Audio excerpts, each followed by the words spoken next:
Bonjour Esther Benbassa, Bonjour, merci d'être ce matin avec nous sur France Bleu à Paris. Alors vous siégez au Palais du merci. Luxembourg depuis 2011.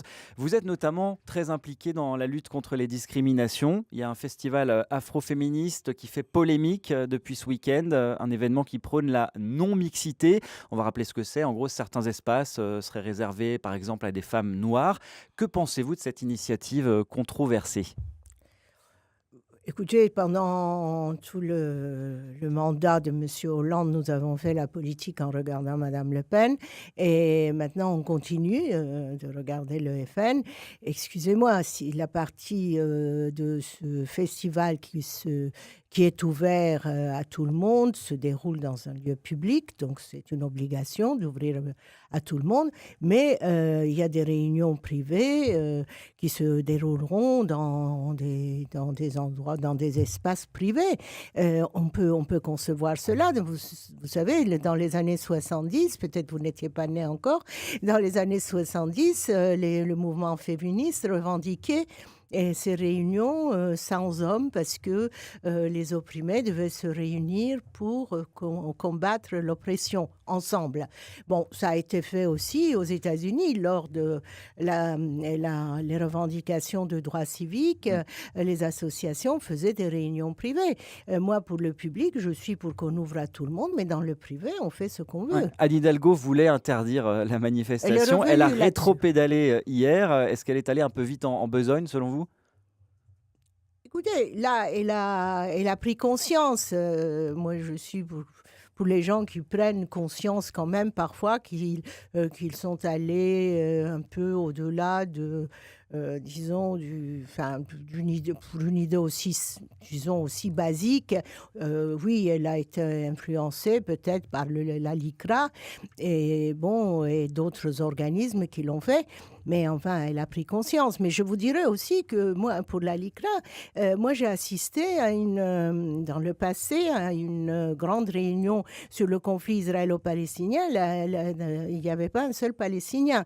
Donc, vous voyez, les fondateurs de la LICRA, moi, je suis professeure à l'université, donc historienne, je peux vous dire que les fondateurs doivent se retourner dans leur tombe. Alors, vous vous impliquez dans la campagne des législatives, même si vous êtes sénatrice, vous soutenez les candidats verts et notamment les 3 sortantes en Île-de-France qui briguent un nouveau mandat, Cécile Duflot, Eva Sas, Laurence Abeille.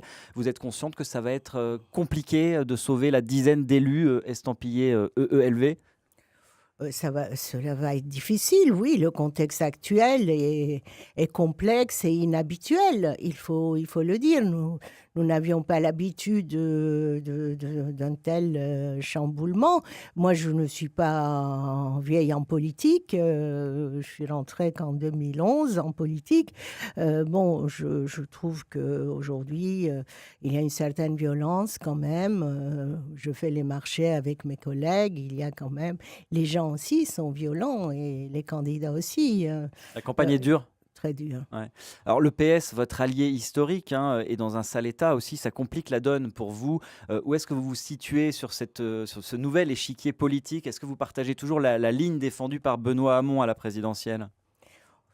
Moi, j'ai défendu Benoît Hamon parce que j'étais d'accord avec ses idées, principales tout au moins. Mais vous savez, il n'a pas gagné. On ne va pas maintenant faire la liste des raisons. Et c'est dommage. Je dis que c'est dommage. Mais enfin, vous savez, moi, quand je ne suis pas convaincue, je ne suis pas une idéologue.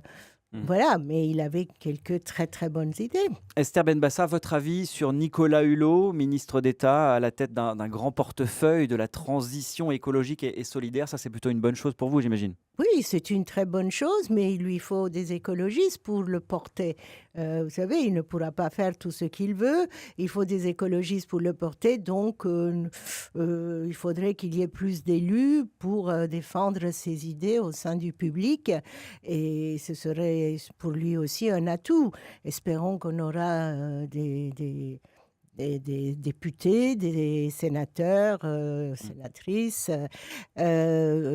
Écologiste. pour être à ses côtés. Le, Oui. le programme du candidat Macron en termes d'écologie, c'était quand même très très maigre. Est-ce que Hulot, c'est pas un peu l'arbre qui cache la forêt ? Ah, écoutez, moi je suis pour wait and see. Attendons et voyons. On verra. Peut-être bon, il y aura un programme qu'il va mettre en place et il faudrait qu'il soit convaincant aussi, parce que ce gouvernement est d'une grande mixité politique.